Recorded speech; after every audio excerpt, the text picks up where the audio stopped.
Welcome back, ladies and gentlemen. We are live on MS24 with the AM Club, and it's now time for Lifestyle Daily. And in today's episode, we will have an educational session on personal security. So in the face of the recent threats and attacks by miscreants in Africa and other parts of the world, coupled up with the steady rise in crime here in Ghana, personal security and safety has become imperatives. Personal security is basically the feeling that comes after sufficient measures are taken to delay, warn, or detect possible crime. Personal security will protect you from physical violence, domestic abuse, and predators. Individual safety is personal protection, and it can no longer be compromised if we are to avoid threats to our lives. For instance, it should be possible for every individual to identify any form of security breach at home or office, such as faulty locks, poorly installed cameras, and broken windows, etc. However, personal security is often overlooked, ignored, or never even thought of. Most people go about their daily lives and routines without a thought of potential danger lurking nearby them. Just because it was safe last time doesn't mean it will be safe this time, okay? So, taking precautions doesn't hurt anybody at all. And that is why today we are going to have this essential conversation. But before we get into it, remember, you are a major part of the show. So please do send us your experiences and questions on personal security via our WhatsApp number, which is 0550-331-511, or tweet us at MX24 with the hashtag DAM Club and share your experience with us. Okay, so joining us on this conversation, we have Adib Saani, who is a security analyst and the executive director of Jatike. Did I pronounce that right? On point. Oh, thank you.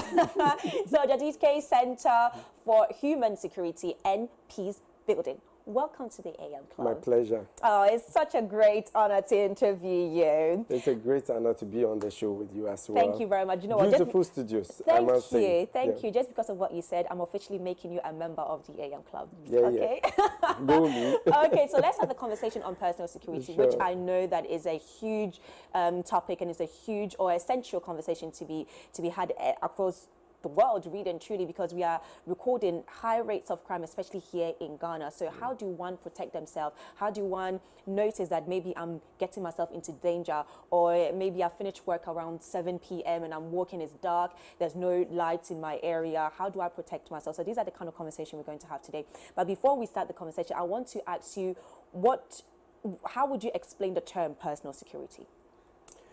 Well, personal security simply means to be safe. I mean, to be safe from harm, and of course, most importantly, from the fear of harm. So even if you are safe, the community in which you live, there's no robbery ongoing. However, the fear of harm coming to you is insecurity. So personal security goes beyond just harm not coming your way, but even having that psychological peace of mind.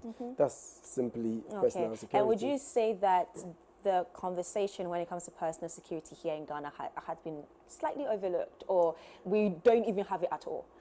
We have it, but it's not enough. As a result, it would interest you to know that a lot of Ghanaians are nonchalant about their security. We are so indifferent. As a matter of fact, it is safe to describe us as firefighters. I mean, I do security systems. You see someone put up a multi-million-dollar edifice, then you ask the person to invest 2,000 cedis on security, and he feels like, this area is safe, there's no problem. But immediately something happens, that is where you have them coming at you, wanting security solutions. 90% of my clients are people who have had insecurity issues in their homes before they come around. When Professor Bennett was killed around Adjorin Gano area, I had a lot of people coming from that area wanting me to improve their security. So it's important we go beyond being reactive to rather being proactive when it comes to personal security. But most importantly, education is key. People are, let me put it, ignorant. I mean, would you believe that still people fall for oh, my brother, I mistakenly sent 2,000 Ghana cedis. Please send it back to me. Would you believe that? Listen. I was a victim of that, so don't do that. You're hurting my feelings. I mean, it's very common. Yes. It's very common. And now they have different ways of doing it. And, you know, you have people who forward to you every link someone sends to them. The last just one click being, and then it's a virus. Exactly. Malcolm celebrating 20 years, so click here for free gifts, or click here Emirates anniversary. They are giving free visa to, you know, Dubai. If it was that free, I would have been in Dubai by now. You know, so let's be careful about what we click on, and we should also think before we forward. You don't just believe anything you are sent online. Exactly. I mean, I think cyber security is a whole different topic on its own when it comes to how we can protect ourselves online. But then today we really want to focus on how to protect oneself. Like if I'm walking down as a young woman, as a young man, as an old woman or old woman, if I'm walking down the street, how do I protect myself and feel safe? So now on a scale of, let's say 1 to 10, how would you say that Ghanaians are educated when it comes to personal security? I mean, you did mention how we are like slightly ignorant about the subject in particular, but then on a scale to 1 and 10, what would you rate us? 2. Yes. 2. Yes. So abysmal. Very, very unfortunate. A lot of Ghanaians don't know what's going on. I mean, even social media habits should clearly indicate to you. Someone would be at moving pic, do a video or snap with moving pic tag under it. I mean, you are traveling out of the country. Me, usually, of course, you would love to show off. Yeah, I went to Dubai. But I only do that when I return. Yes. Okay, but I don't do that when I'm away, because you are making the criminals know your movements, and that is not good enough.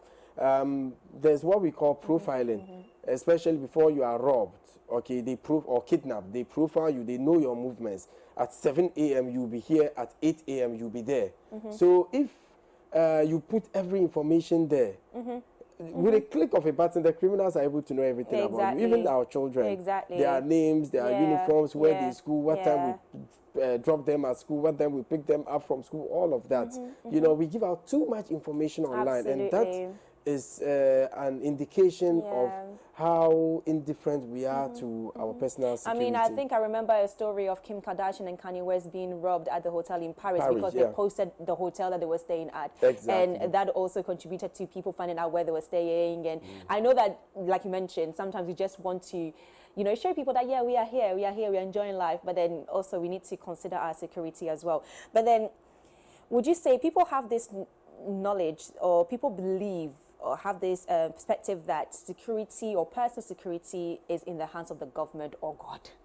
You know, so it's like, why should I go a step further to, you know, secure myself or make sure that I'm safe, when the government or the Ghana Police Service, it's supposed to do that job? Or, you know, let me just pray to God and say, God, today, God willing, I'll come back home safely. So what would you have to say about that? Well, that was a very intelligent question. It's a shared responsibility. Government has its part to play. We also have our part to play. Government provides the military, the police, the intelligence agencies, etc. They promulgate the right laws. Now we have a national security strategy. We have the cyber security policy. We have the Security and Intelligence Agencies Act. A whole lot of the arms and ammunition, etc. Okay. However, it's not enough. For example, we have a police population of about 32,000.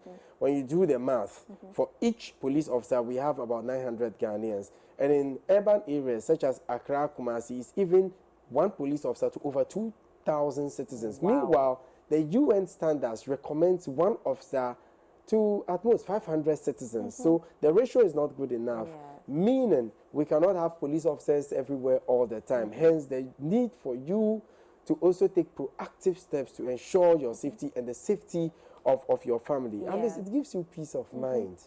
I mean, yesterday I was driving and my concentration was on a vehicle behind me. I nearly bumped into another vehicle in front of me. You know, because of that lack of peace of mind. But when you take your personal security really seriously, that peace of mind is enough. So at least you and I would be doing what we are supposed to do to complement the efforts of the security services. They cannot do it alone. They need us. Absolutely. Okay, so now what, as a citizen of Ghana, what are the measures I can take personally to protect myself and my family? Especially, we will talk about the one when you're at home, but then when I'm on the streets, when I'm in a certain community that I'm not very familiar with, when I'm driving and I feel like there's a car or motorcycle behind me or following me, like what are the measures I need to take to make sure that I'm safe? First, we need to be alert at all times. Sometimes when I walk around, I behave like a child. I turn around just to pan around my environment. Isn't that also taken away from your livelihood? It's like every single day you're alert. Every single you don't even get to really enjoy life. That is what the world has become, my dear. We can't run away from it. Okay, so at all times you need to maintain that situational awareness. Okay. Secondly, we have to trust our instincts. Sometimes your instincts tells you, no, something is not right. Exactly. But let me give you the benefit of the doubt. No, trust your instincts and let us ask questions. I mean, when you get to an area like you rightly mentioned, you don't know, we need to ask, even though Google Map is telling you to go there, but you still have to ask. Perhaps it's a no-go area. Maybe there's a gang, the direction you're heading towards, and Google Maps might not be able to tell. When you are driving, you need to maintain that alertness, awareness. If you feel someone is following you, what you have to do is to drive to the nearest roundabout, drive round it like 2-3 times to ascertain for a fact whether the person is following you or not. If you go round and round and round and the person still is on your tail, drive to the nearest police station and seek help. If there's no police station, drive to the nearest public space and seek help. Let us avoid walking alone at night, especially a lady with a handbag. Of course, it's like saying, hello, criminals, come to me. I have something here in my handbag, okay? And usually in the thick of the night, there's no traffic, so why take shortcuts? Yeah, just take use the main roads, yeah. which is brightly lit. Don't take shortcuts because you become an easy target. And as much as you can, sometimes, boys, would like to hang out in the night. Try to stay away from, so to speak, outside, especially in the thick of the night, unless it is a necessity.